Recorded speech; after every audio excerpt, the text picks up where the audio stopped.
Every serious runner you know has a resting heart rate they're proud of, a weekly mileage they track, and a body that looks almost exactly the same as it did 2 years ago. That is not an accident. That is physiology.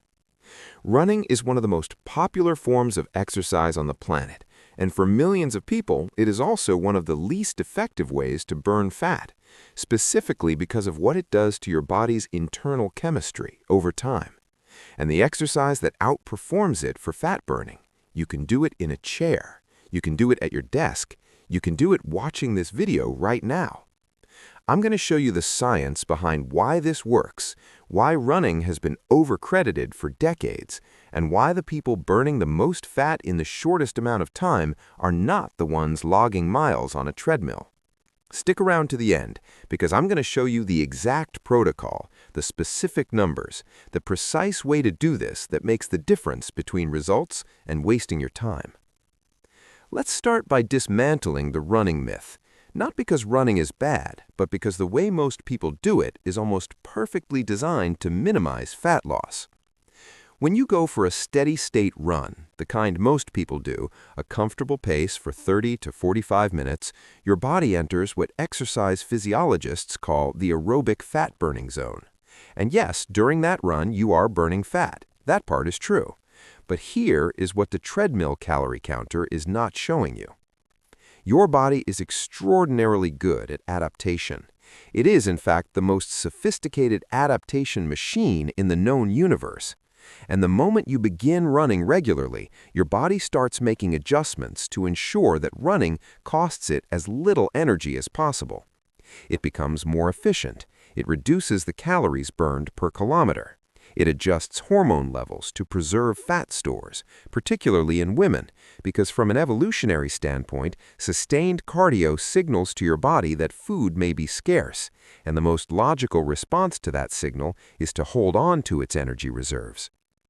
A study published in the Journal of Strength and Conditioning Research found that regular, steady-state cardio caused a measurable reduction in resting metabolic rate over time.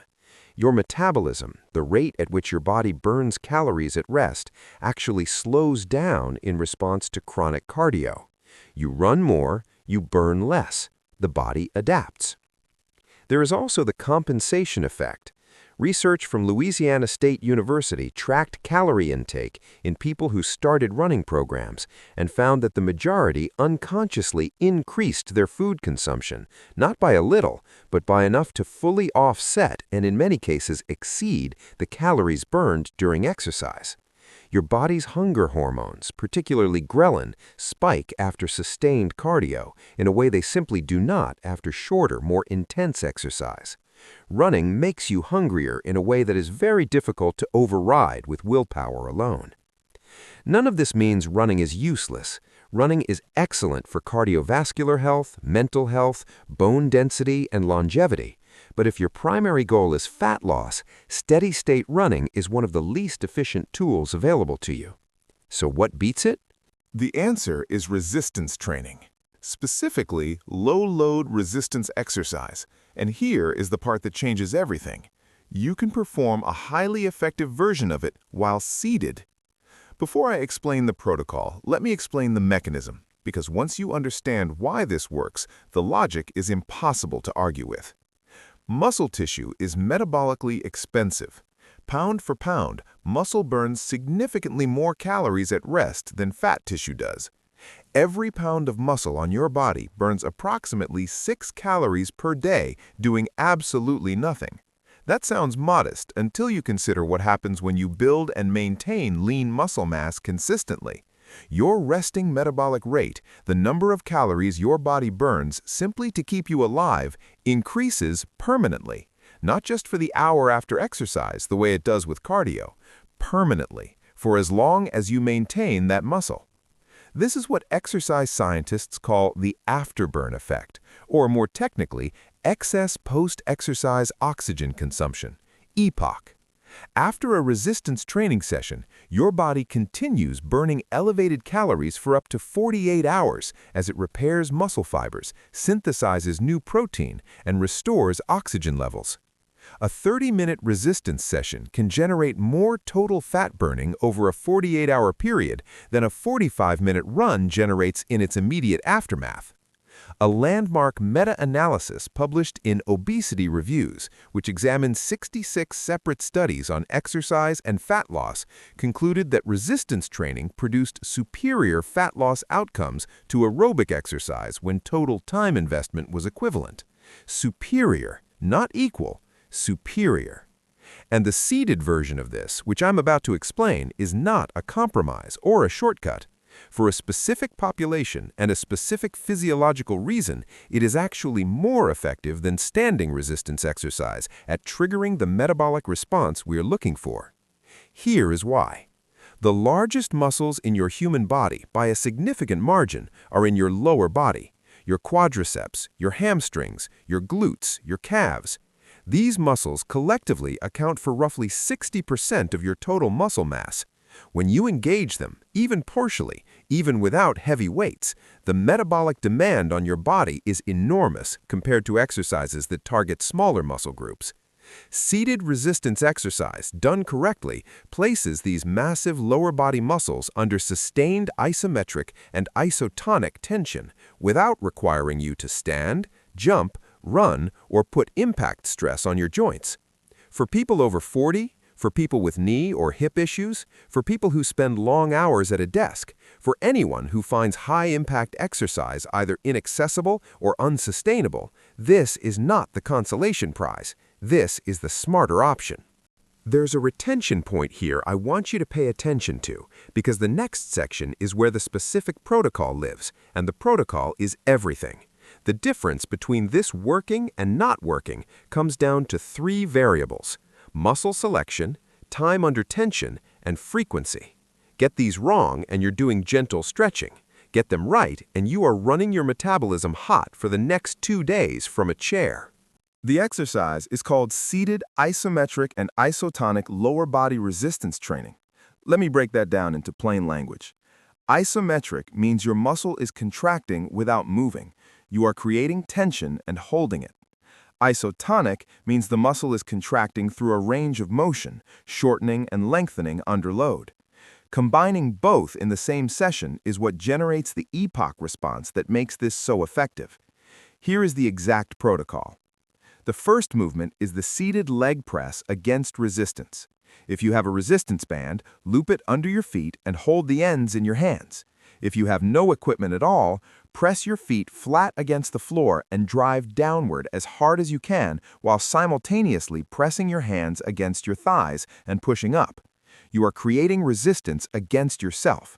Hold that contraction for 30 seconds at maximum effort.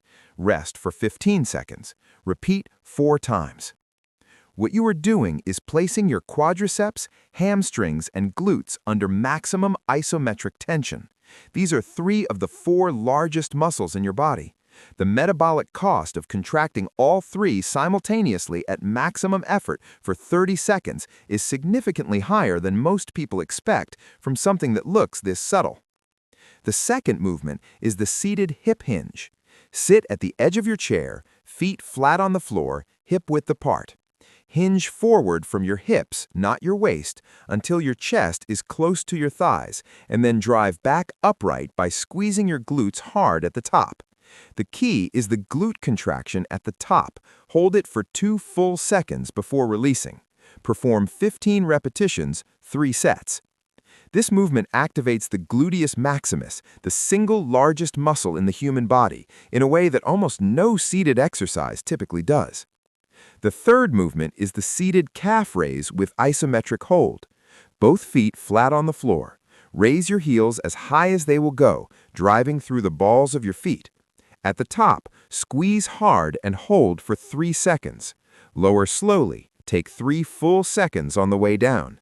The slow eccentric, the lowering phase, is where significant muscle fiber recruitment happens and where a large portion of the metabolic stimulus comes from. Perform 20 repetitions, 3 sets. The fourth movement is the seated abdominal vacuum. This one targets the transverse abdominis, the deep core muscle that wraps around your midsection like a corset. Sit upright, exhale all the air from your lungs completely, and then draw your navel in toward your spine as hard as you can without inhaling. Hold for 20 seconds. Breathe normally. Rest 10 seconds. Repeat 5 times. Research from the European Journal of Applied Physiology found that regular transverse abdominis training significantly increased metabolic activity and reduced visceral fat, the dangerous fat stored around your internal organs, independent of other exercise. The full protocol takes between 20 and 25 minutes. Performed 3 times per week on non-consecutive days, the research on equivalent resistance training protocols suggests you will begin seeing measurable changes in body composition within 4 to 6 weeks, not because you are burning thousands of calories during the session, but because you are fundamentally changing the metabolic rate of your body at rest. There is one more piece to this that most fitness content leaves out entirely, and it is the most important variable of all. Muscle protein synthesis, the process by which your body actually builds and maintains the lean muscle mass that drives this whole mechanism, requires adequate protein intake. Without it, the training stimulus is there, but the raw material to respond to it is not. Research consistently points to 1.6 to 2.2 grams of protein per kilogram of body weight per day as the range that supports muscle maintenance and growth in adults engaging in resistance training. For a 75-kilogram person, that is between 120 and 165 grams of protein per day. Most people eating a standard diet are consuming half that. Prioritize protein at every meal. Eggs, Greek yogurt, lean meat, legumes, fish. Not protein shakes necessarily, food first always, but protein consistently, distributed across the day, because muscle protein synthesis is most effectively stimulated by regular protein availability rather than one large dose. Running is not the enemy. But the idea that running is the best or most efficient path to fat loss is one of the most persistent myths in the health and fitness space, and it has kept millions of people on treadmills for years without the results they were working for. The largest muscles in your body can be loaded, stimulated, and metabolically activated from a chair. The afterburn from that stimulation outlasts the afterburn from a run by hours. The long-term metabolic benefit of preserved muscle mass compounds over months and years in a way that steady-state cardio simply cannot replicate. You do not need a gym. You do not need equipment.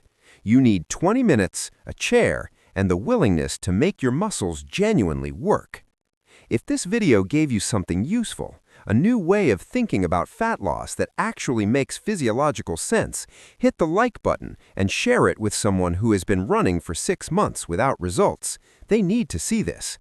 Subscribe to Health Zone for more videos that take the complicated science of health and translate it into information you can actually use.